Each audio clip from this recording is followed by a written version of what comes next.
Welcome back. It is 9:20 on this 6th day of February. Lee Cox, Kevin Frakes joins me to talk about Sinatra on this coming up Saturday, right, Lee? Yes. We have performances on February 10th and 11th at 7:30 p.m. and February 12th at 2 p.m. And we have a few seats left, so we'd like to fill them up.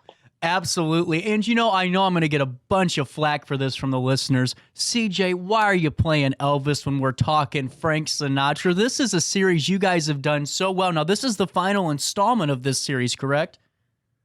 That is correct. And actually, the irony is Kevin Frakes, who is our lead performer here, he does not actually like Elvis. So that was really bad. Oh, no. Kevin, please forgive me. Oh, you're forgiven. Just this one time, though. For future reference, no Elvis will be played during an Alton Little Theater segment. I love it. So, Kevin, for all of us at home, real quick, this isn't your last, shaboozy with Alton Little Theater as a whole, correct? That's correct. This is going to be my last personal concert. I've done quite a few concerts through the years, and I'm just, kind of slowing down a little bit. And I thought this will be my last one. And what better way to go out than to do, Frank Sinatra concert. And all the love songs right before Valentines. Well, that's what I'm kind of, to me, this is a perfect opportunity to kind of get the full gauntlet of a Valentine's Day celebration. On Tuesday, we're working and all that, but this weekend, I mean, think about it. Alt Little Theater, some Frank Sinatra love songs, maybe throwing some dinner afterwards, and Chef's Kiss Valentine's Day is perfect this year. That's right. Oh, we have two specialty drinks just that Frank loved to serve the ladies, a bourbon slush, and then a blue Caracas special that he called Old Blue Eyes Loves You. Yeah, and this is a great way for the guys, if they can't figure out what to give their ladies for Valentine's Day, buy a couple tickets and they'll love you forever. I would say so. So, Kevin, real quick, just to get a little bit more insight, how many installments of the Frank Sinatra series is this? Is this the third one? This is my third one, yes. I've done some other people. I used to sing quite a few years ago. I sang quite a bit, and I retired from singing concerts. And one time at a board meeting, we were just talking about other ways to make money. And I said, well, I'll come back and do a concert if I think people will still come and listen to it.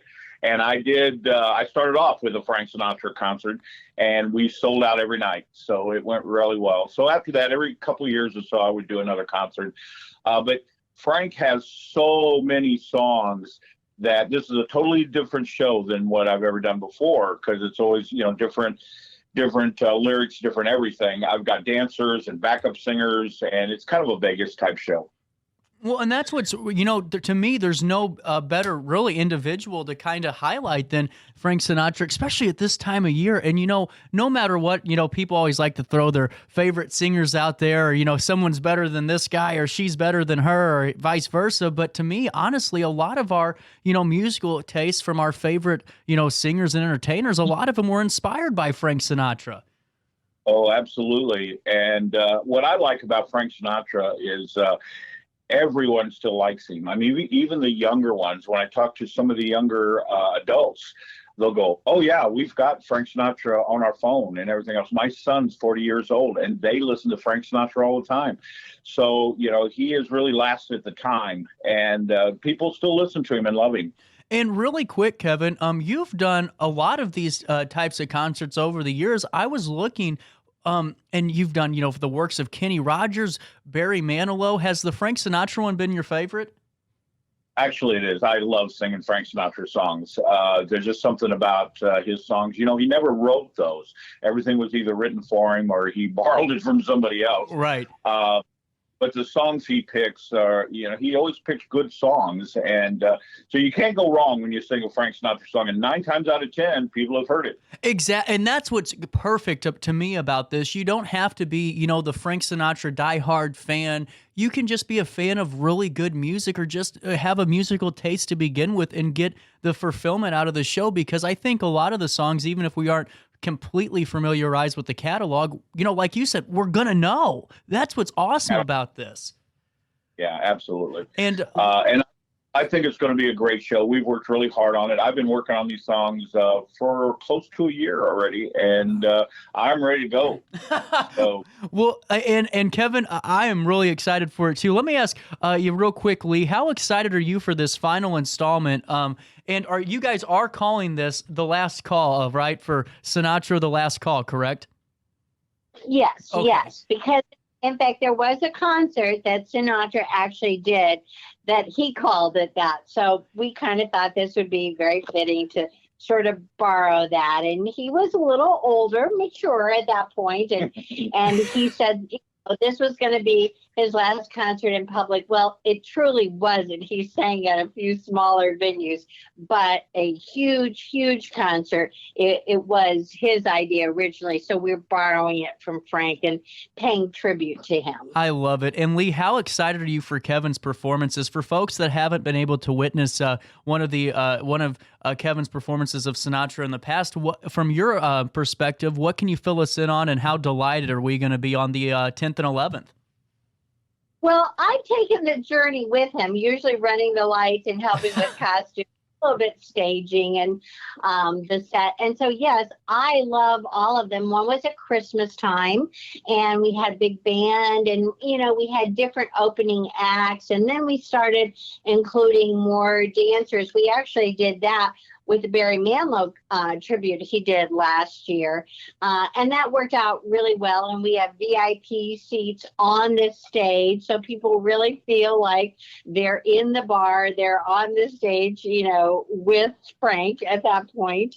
And it's so much fun because the audiences really, really enjoy these concerts. And the city allows us to have a full bar, and we always have lots of fun with different specialty drinks and chocolate. And C&B Bank is even sponsoring opening night, and they're having their own little party afterwards. So it's just a real cause for celebration. And I am so grateful that Kevin has agreed to spend the extra time doing this, because he and I are also producing anywhere from 12 to 14 events a year. So he takes a lot of extra time just to work on the concerts. And that's something I wanted to highlight very briefly here, too, because I was looking at the release that you guys provided to RiverBender.com, and I saw that in March, you guys are going to have a pretty big announcement coming. Can you detail tiny bit? I can't ask for the gauntlet, I know, but... Well, it is our 90th season right. that will be. Yeah, so it's going to be a big one.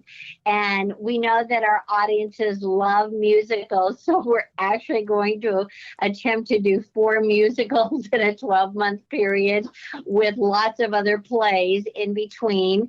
And then Kevin and his wife and a lot of great singers will be doing a Christmas concert in December of 23. And then Kevin and I are starting an Actors Studio series in January of 24, where we're really training young actors to take on some really meaty original scripts that we've fallen in love with, which are maybe not everyone's cup of tea, but we also have a responsibility for the region to present the very best in new plays, and that's what we'll be doing in January of 24. But we have a whole big season that surrounds that with great shows. That is fantastic. And Kevin, circling back to you, what is your favorite Frank Sinatra song to sing? Wow. It's hard to say. This is the tough portion of the interview, Yeah, but if I have a go-to, it's usually New York, New York. You know what? There's nothing, in my opinion, more beautiful than that song either. And, just really briefly, we have a couple of minutes left, and I know that you guys are busy getting things geared up for that 90th season and Sinatra, The Last Call on this 10th of February, 11th, and the 12th. But, Kevin, what I was also seeing, and, maybe it's my ADD kicking in, but did you guys mention chocolate? Yes, it's right before Valentines. Our patrons, they depend upon us to have a little chocolate. You got to know Lee. Lee loves feeding people. I want them to come in smiling, but leave with even bigger smiles. And I know they will. And my favorite Sinatra song is All the Way. So want them to feel loved and like they've just had this total experience. That is awesome. Now, are there any VIP seating left, or are they all gone now? No, there are some left on Saturday night and Sunday afternoon. And for $45, they sit on stage, but they also get their own individual hors d'oeuvres and free libations, whether it be alcoholic or non-alcoholic. And they get served. So it's the same price. If they planned on drinking 2 drinks or having anything, it's really going to be the same price. But if it's somebody's special time or birthday, or they want a chance to get a picture maybe with Frank, Yeah, it can happen. during the show, I'm going to have the whole cast go over, and we'll stand behind them, and we'll get pictures taken with them sitting at the VIP tables. Nice. That is honestly, that's a perfect to me. There's no better honestly thing to go to than this weekend with that ticket price right there, because you're getting the works and you're able to celebrate something, special and do something a little bit different. I mean, that's perfect. It's just going to be a fun night. I know it will be. Everybody that will come will, walk away smiling and kind of humming some of these songs, I hope. Really quick, though, now just to clarify again, so Kevin, you aren't going anywhere away from Alton Little Theater, correct? Not at this time, no. Good. So we can expect to see you for the 90th season in some capacity doing what you've done best for the past few years, right? Yeah, I'm going to be here for at least, actually, Lee and I have been talking about it. We've been talking about maybe retiring in 3 years. That's what our goal is. I think it's time maybe to let the younger generation take over. But, we're still going to be around. We're going to be here to advise, and we're going to help with the kids and stuff like that. We've got to do something. I mean, we go so strong now. I don't know. I could sit down for that long. So, Well, you know what? That means at least I got 3 more years of talking to you guys. And Lee, really quick before I let you guys go, can you give us that preview of what's to come, or just kind of elevator pitches for Sinatra Last Call and what we need to be on the lookout for coming up down the line? Well, 2 weeks, 3 weeks after Sinatra. Then Kevin's also directing one of the most riveting and beautiful dramas we've ever read, called Violet Sharp. It is historically accurate. It's based on the Lindbergh kidnapping of their young baby. And it's just a beautiful play, even though it deals with a very sad and very touching story. And then 2 weeks after that, we have an extra play that we put in. It's called G's Bend, and it is based on a true story of women who quilted during the during the Civil Rights era. And those quilts are on display in the Smithsonian. And the story of 3 women and 1 man who it transverses about 20 years and looks at events that truly took place in the South, but also the strength of family relationships. And it's a gorgeous play, and we were granted the rights. We're one of the first theaters in the Midwest to even get the performance right for this. So we're really excited. So that's March. And then we have a huge comedy that I'm directing in May that I'm so excited about. So yeah, we never stop. That's why if we retire, it probably will just drop over. Well, perfectly honest, this is the longest either one of us has sat down today just to talk to you. I love it. And you know what? I know that we're all going to love Sinatra Last Call. Kevin, Lee, thank you so much for joining us this Monday morning. Thank you, CJ. We'll see you soon. Awesome. Right here on this 6th day of February, we'll take a quick break, come back with Luis Noya. He's going to give us a sports hit from the Blues locker room and all of the happenings on the St. Louis sports scene. All of that comes your way next, right after this, in the heart of the Riverbend.